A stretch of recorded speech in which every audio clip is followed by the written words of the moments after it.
శ్రీ మహాగణపతే నమ, శ్రీ సరస్వతి నమ, శ్రీపాదవల్లభ నృసింహ సరస్వతి, శ్రీ గురు దత్తాత్రేయాయ నమ. సన్యాసాశ్రమాన్ని స్వీకరించడానికి దానికి కావలసిన అర్హతలను గురించి స్వామి చేసినటువంటి ఉపదేశాన్ని విన్న వామదేవుడు ఇక ప్రణవార్థాన్ని బోధించమని ప్రార్థించాడు. షణ్ముఖం ద్వాదశభుజం, షణ్ముఖం ద్వాదశభుజం, సింధూరారుణ విగ్రహం, సింధూరారుణ విగ్రహం, మయూరవాహనం ధ్యాయేత్, మయూరవాహనం ధ్యాయేత్, వల్లీ దేవ్యా సమీక్షితం. వల్లీదేవ్యా సమీక్షితం. వామదేవుడి ప్రార్థన విని స్కందుడిలా బోధించాడు. మహర్షి మాటలకు అందని పరమాత్మను సమిష్టిగాను వెష్టిగాను తెలుసుకోవటాన్ని ప్రణవార్థపూర్వకంగా చెబుతాను విను మహర్షి గారు అని చెబుతూ, ఓంకారానికి అర్థం తెలుసుకోవటం, పరమాత్మతత్వాన్ని తెలుసుకోవటం ఒకే కత్తికి రెండు వైపులా పదును వంటివి. అకార ఉకార మకారాలు, బిందువు నాదము అనే ఈ ఐదు కలిసి ఓంకారం అవుతుంది.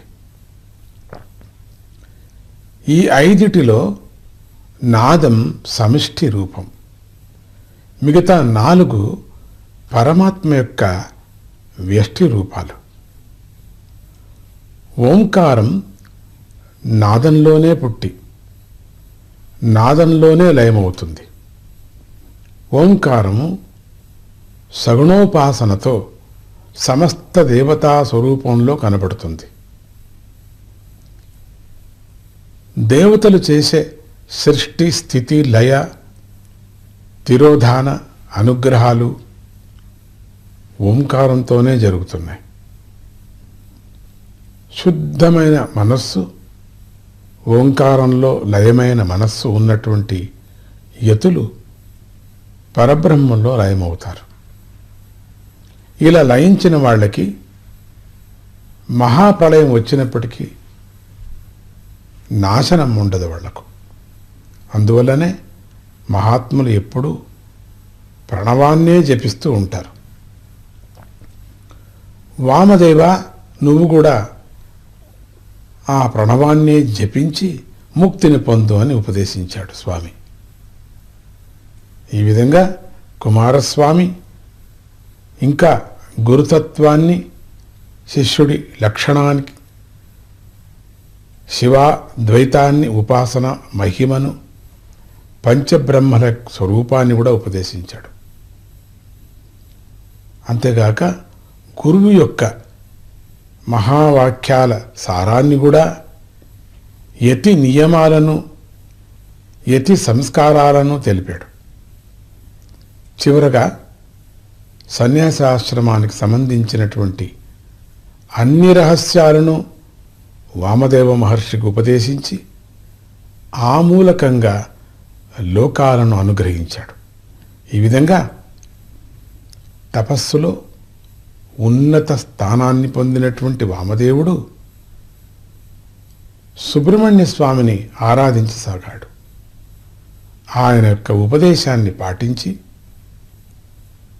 బ్రహ్మర్షిత్వాన్ని పొంది అనేక వేదమంత్రాలకు ద్రష్ట అయి శాశ్వత జ్యోతిగా నిలిచిపోయాడు వామదేవుడు.